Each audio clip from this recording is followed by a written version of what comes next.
রব্বি আউযু বিকা মিন হামাযাতিশ শায়াতিন ওয়া আউযু বিকা রব্বি আইয়াহদুরুন। আলহামদুলিল্লাহি রব্বিল আলামিন। আপনাদের উপর শান্তি বর্ষিত হোক। কোরআন থেকে জানতে চাই আমি মহিউদ্দিন। আমি এখন আলোচনা করব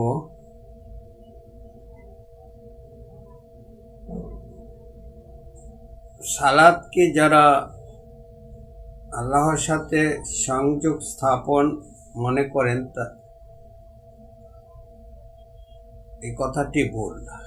যারা বলেন যে আল্লাহর সাথে সংযোগ স্থাপন হচ্ছে সালাত, এই মনে করাটা ভুল। কোরআনের আয়াতকে সঠিকভাবে উপস্থাপন করতে না পারলে কোরআনের আয়াত কোরআনের সাথে সাংঘর্ষিক হয়ে যাবে।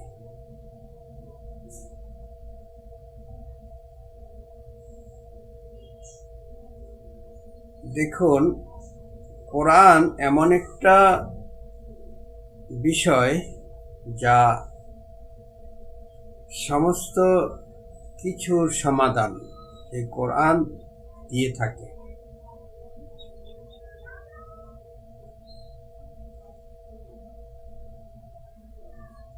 তোমাদের মধ্যে কিছু লোক আছে যারা তাদের জিহ্বাকে বাঁকা করে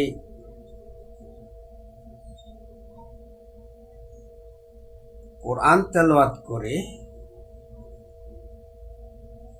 আর বলে যে এগুলি আল্লাহরই কথা, অথচ এগুলি আল্লাহর কথা নয়। অর্থাৎ বিকৃতি করে তেলাওয়াত করে আর বলে এগুলি আল্লাহরই কথা, অথচ এগুলি আল্লাহর কথা নয়। সূরা আল ইমরান ৭৮ নম্বর আয়াত। আমি ওই ভাইদের প্রতি দৃষ্টি আকর্ষণ করতে চাই যারা বলে সালাত হচ্ছে আল্লাহর সাথে যোগাযোগ সংযোগ স্থাপন।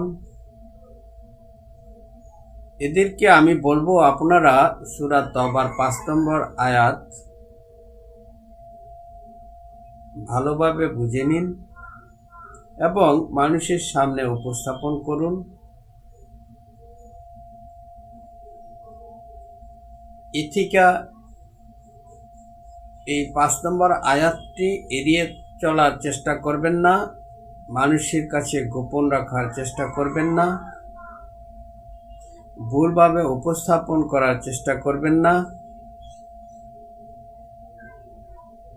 যদি ভুলভাবে উপস্থাপন করেন তাহলে আল্লাহর নাজিলকৃত বিধানকে হেয় করা হবে, ঠাট্টা বিদ্রূপের বিষয় বানিয়ে দেওয়া হবে।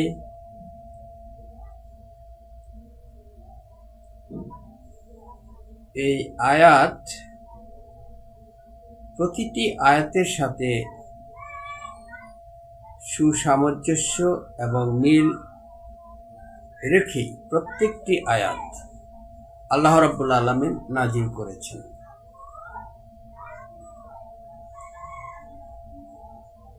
যে সমস্ত কথা আয়াতের মাধ্যমে আপনারা বলে থাকবেন বা আমরা বলে থাকব, সেগুলি যদি কোরআনের সাথে সাংঘর্ষিক হয় তাহলে বুঝতে হবে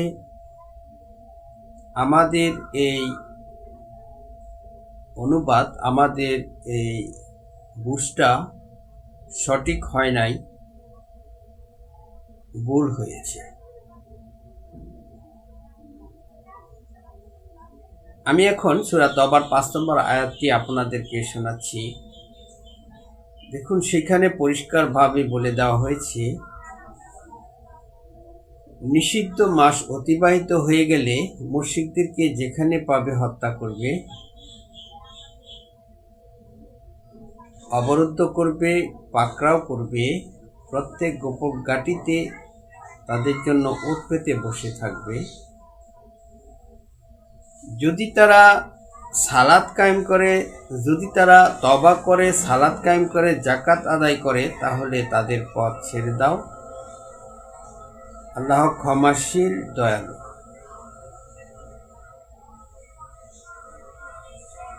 যদি তারা তওবা করে, সালাত কায়েম করে, যাকাত আদায় করে, তাহলে ছেড়ে দাও। অন্যথায় তাদেরকে যেখানে পাবে হত্যা করবে। যদি তারা তওবা না করে, সালাত কায়েম না করে, যাকাত আদায় না করে, যেখানে পাবে হত্যা করবে।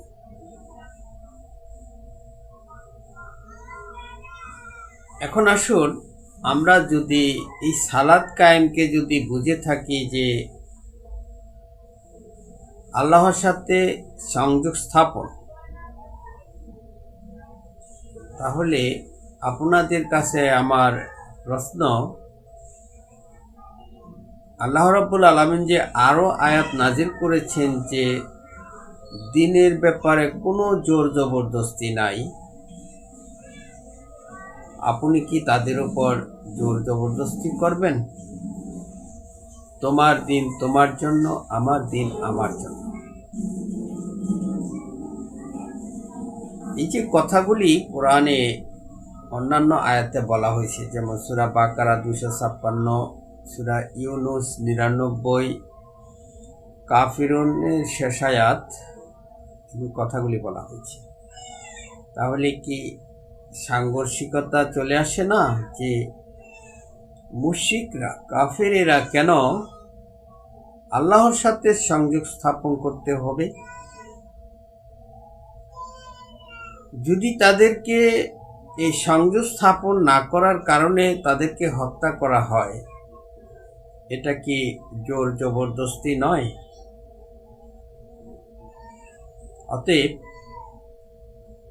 সালাত কায়েম কিছুতেই আল্লাহর সাথে সংযোগ স্থাপন বলা ঠিক হবে না।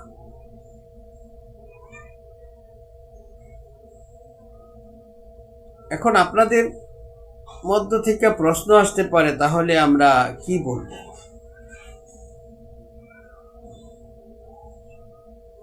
দেখুন, সালাত কায়েম হচ্ছে ভালো কাজ করা। এই ভালো কাজ থেকে যারা বিরত থাকবে তারা অপরাধী, যারা মন্দ কাজ করবে তারা ফাসাদ সৃষ্টিকারী, অর্থাৎ অপরাধ সৃষ্টিকারী, অপরাধকারী, তারা অপরাধী। এদের শাস্তি হচ্ছে সূরা মায়েদার 33 নম্বর আয়াতে তাদের মৃত্যুদণ্ড, শুলে চড়ানো, বিপরীত দিক থেকে অঙ্গ কেটে ফেলা, দেশান্তরিত করা। সূরা মায়েদার 33 নম্বর আয়াত। সূরা তওবার 5 নম্বর আয়াত হচ্ছে তাদের হত্যা করা, অবরুদ্ধ করা, বন্দী করা, তাদের ধরার জন্য প্রত্যেক গোপন ঘাঁটিতে ওত পেতে বসে থাকা।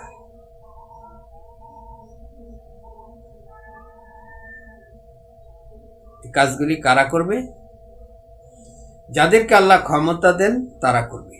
সূরা হজ্জের 41 নম্বর আয়াত।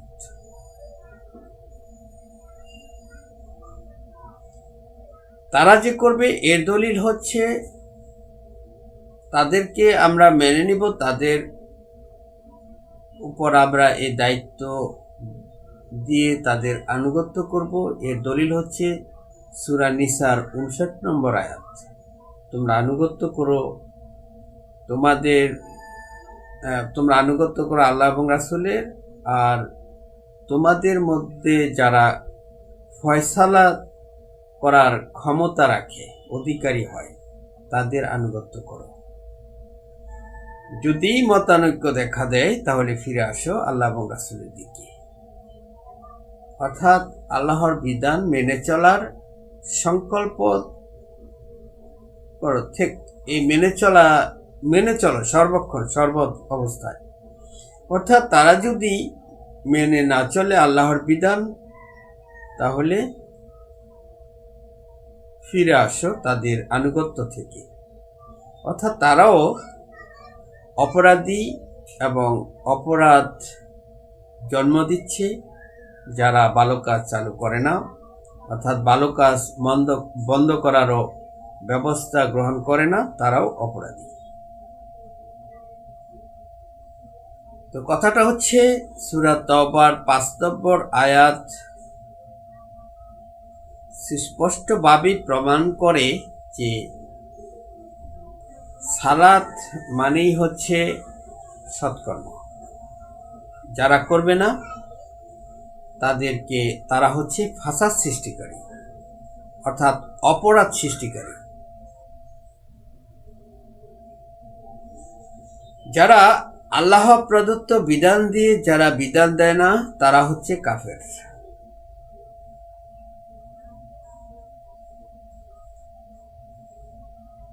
আপনি কি কাফেরদের অন্তর্ভুক্ত হতে চান?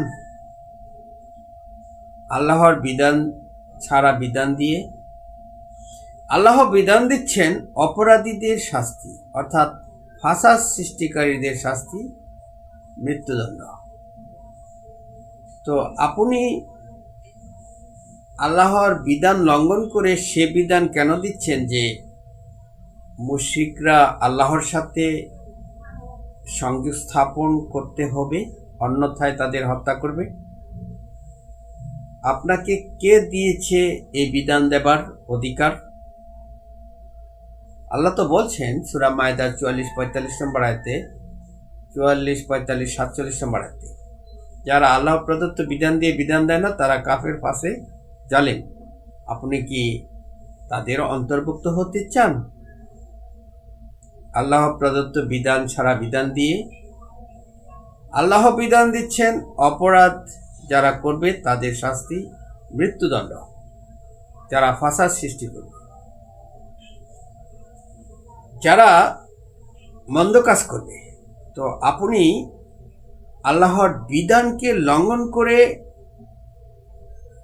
কাফেরদেরকেও আল্লাহর সাথে জোর করে সংযোগ স্থাপন করাতে চাচ্ছেন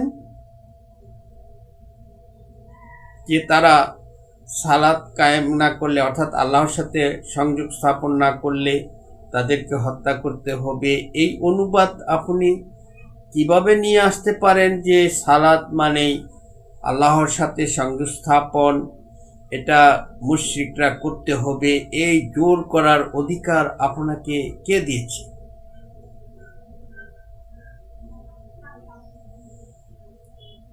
সূরা তাওবার ৫ নম্বর আয়াতে আরো দুটি কথা বলা হয়েছে।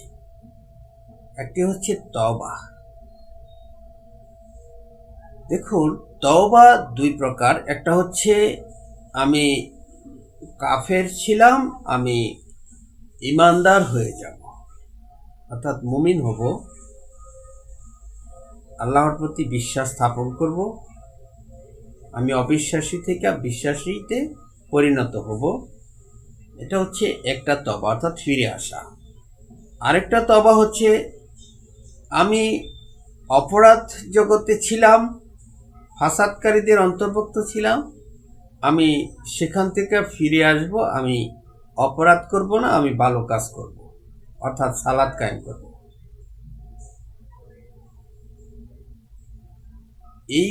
এই হলো তওবা। অর্থাৎ তারা মুশরিকরা তওবা করবে, অর্থাৎ তারা ফিরে আসবে অপরাধ জগৎ থেকে ভালো জগতে,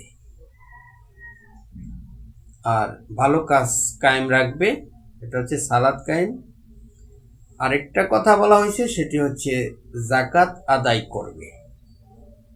যাকাত মানে হচ্ছে পরিশুদ্ধ আনয়ন, সংশোধন হওয়া, অর্থাৎ নিজেকে পরিশুদ্ধ করা এবং সম্পদের পরিশুদ্ধ আনা, অসৎ চরিত্রের পরিবর্তে সৎ চরিত্রবান হওয়া, অবৈধ সম্পদের পরিবর্তে বৈধ সম্পদ উপার্জন করা, উপার্জন করার পদ্ধতি গ্রহণ করা। আমরা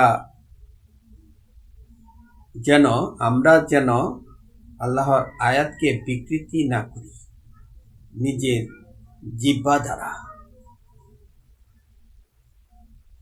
এর প্রতি সতর্ক থাকার উদাত্ত আহ্বান রেখে আমি আমার আলোচনা এখানে শেষ করছি। সালামুন আলাইকুম।